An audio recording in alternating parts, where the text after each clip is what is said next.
So once you have your contour lines done and you've checked your proportions and you know that everything's in the right size and shape and all that fun stuff, then you know the next step was to take your vine charcoal. Remember, it's that round, crisp, really light charcoal, and that's what you sketch with, and you're going to kind of map out your values. So you're going to find a dark, a medium, and a light gray throughout the whole drawing, just doing the vine charcoal. So that was sort of the second step after your contours. Then you're going to take your white, just the plain white, and you're going to use that you're going to apply dashes of white where you see the brightest whites. And you don't need to go any further than that. And that is just to give you one sort of last shot at mapping everything out, making sort of a plan for where everything's going to go. Okay, so once you get to this stage, and a lot of you will be here today, or you should be by the end of the day, I want you to know what to do next. So when you get that far, then you can go ahead and start using your compressed charcoal. And that is that stuff that's in a cube shape, or it's a rectangle. It's got those cornered edges. And the vine charcoal, remember, an easy way to distinguish it is that it's round, and it breaks in half much easier. Okay, so now I can go through and I can start mixing my middle grays, basically. And we're going to slowly work towards the detail. Right now it's really sketchy, and that's okay. It's going to get messy before it gets good. It's just like the still life for those of you who've had me before. It's just like in any charcoal project, any pastel project, it is messy, and it doesn't look done until you're done. So it's all right if it's a little sketchy right now. I mean, it says swing line right here on the actual stapler, but I'm not going to do that yet because that's a really specific detail. I will do that later. Okay, so then you're just going to start with your general values, and you want to use, I tend to just start in one section, and I go from there. So I'm going to start at the top. And remember, if you want to lay a piece of newsprint down underneath your hand so you're not smearing it, you can do that. But I'm just going to look, and now my values are different because the lights are out. So we're gonna do our best here. But I tend to just take one chunk at a time, and you're going to go right over the vine charcoal. The vine charcoal is too thin to be using as the only source of value. It's only there to help you map it out so that way if you want to change anything, it's easy to erase. And notice I'm using the side of the charcoal because it covers a lot more ground. It's a lot easier to start out using it that way. And I'm just looking at how the values change in this one tiny little area, and overall it's pretty dark. You'll notice too, you have to be more careful with things like this where the object itself is black. And I know not all your tools are black.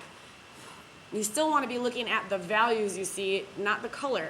You kind of almost imagine that you're looking at it through a black and white lens. Like if you had a digital camera and you were looking at it with a black and white filter. All right, but I'm going to limit myself to just this little area.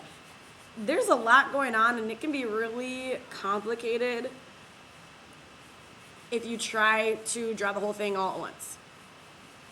Okay, limit yourself, get one area down correctly, and then move on.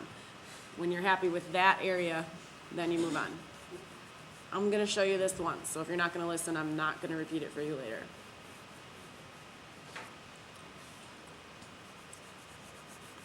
And again, the more you layer, just like anything we've done before, just like the value skills even, the more you layer, the chalk tends to blend itself together. You don't have to use your finger till the very end to get that, to smooth that edge out, all right, and to smooth that texture out. So now I have it built up enough where I'm not pushing the chalk at all. I'm just smoothing out that texture, so the texture of the paper isn't so obvious. And I might have to layer up some more because there's some spots where I can still see it.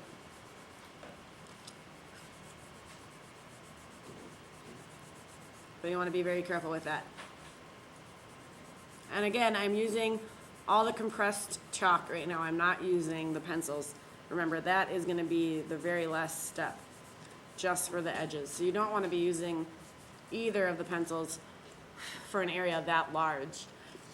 Okay, so now I'm pretty happy with that, and I'm going to move on to the next one, the next little area. Maybe I'll just do this section right here.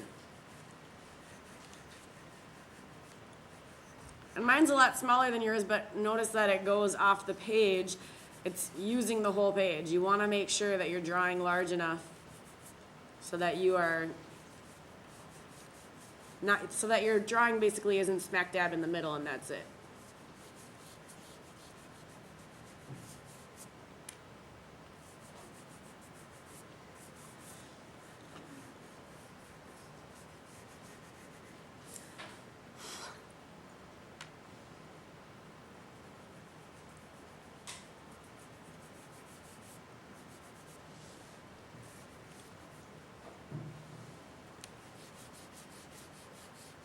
Move on to the next part.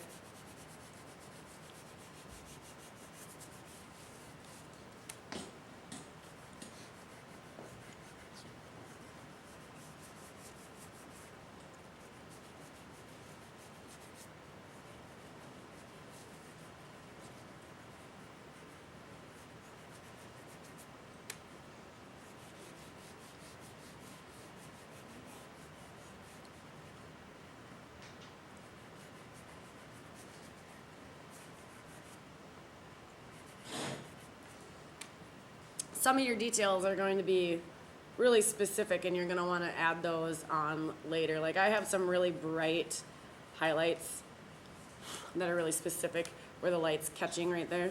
And I'll probably have to do that in a little bit more detail with the pencils after, at the very end. All right, and I'm not going to do this whole entire drawing for you right now.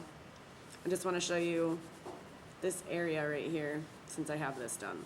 So let's say I went throughout this whole drawing and I mixed my grays just like that throughout the whole thing.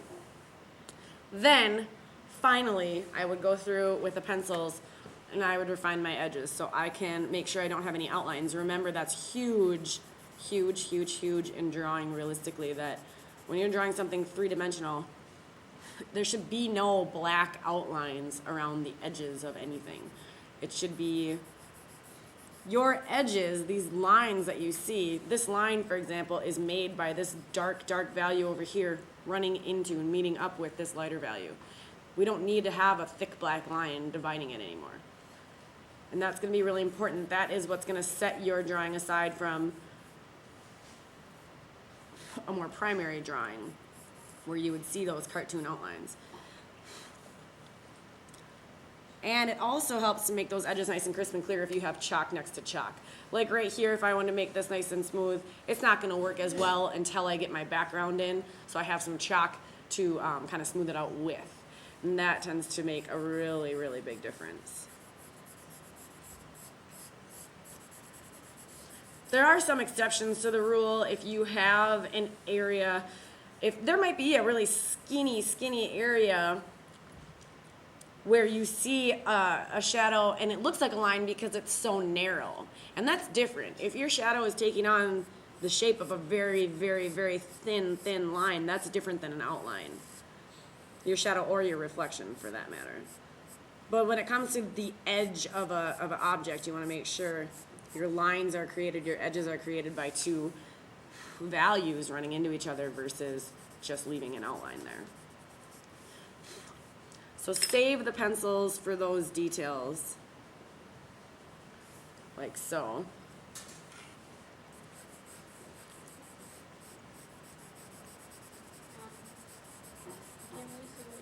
Sorry. Thank you. Is that better? There we go. I get a little lost here with this camera. Thanks for telling me.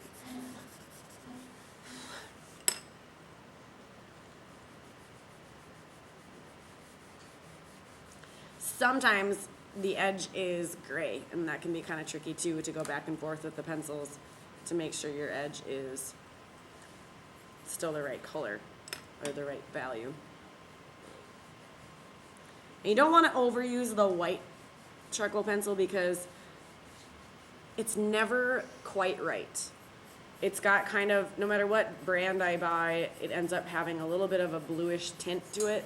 So if you overuse it, your white in those areas will look a little bit grayer or bluer than you want it to. Just a little heads up.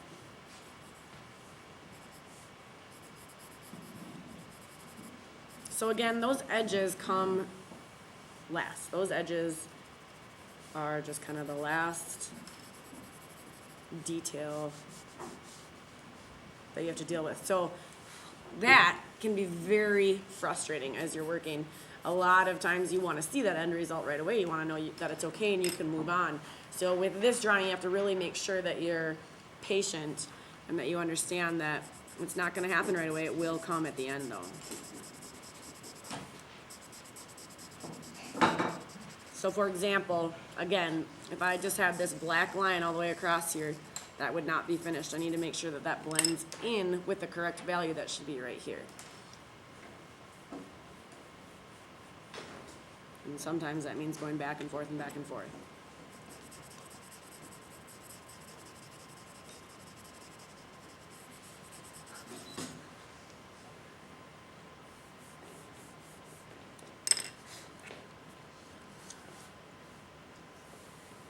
Okay, here we go. And that is very dark, I know that.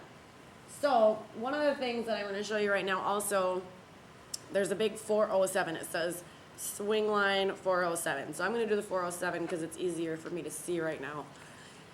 And you want to draw it just like you see it. If one edge of, some of you will have these imprints on your tools that you're going to want to pay attention to. Just because it's written on there doesn't mean that it's a thick, black, solid, flat line. Mine is a little bit raised, and for example, on the 4, I can see on the sort of left-hand side of it all a reflection versus, and it's lighter, so I'm going to use more of the white.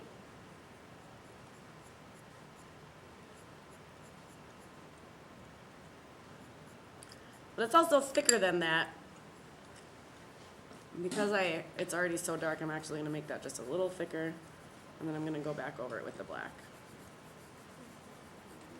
But there is a depth and a three-dimensionality to some of your imprinted letters and words, numbers, in addition to just having them there sometimes isn't good enough. So in addition to your other shadows, you're going to have some of these issues to deal with as well.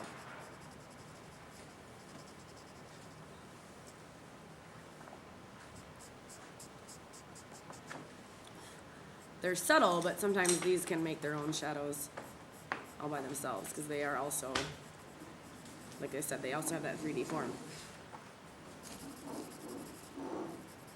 So that's another detail that these pencils can be used for.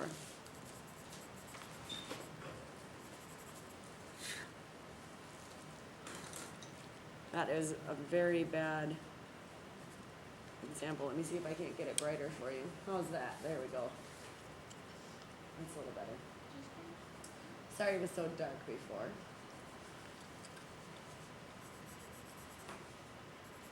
So again,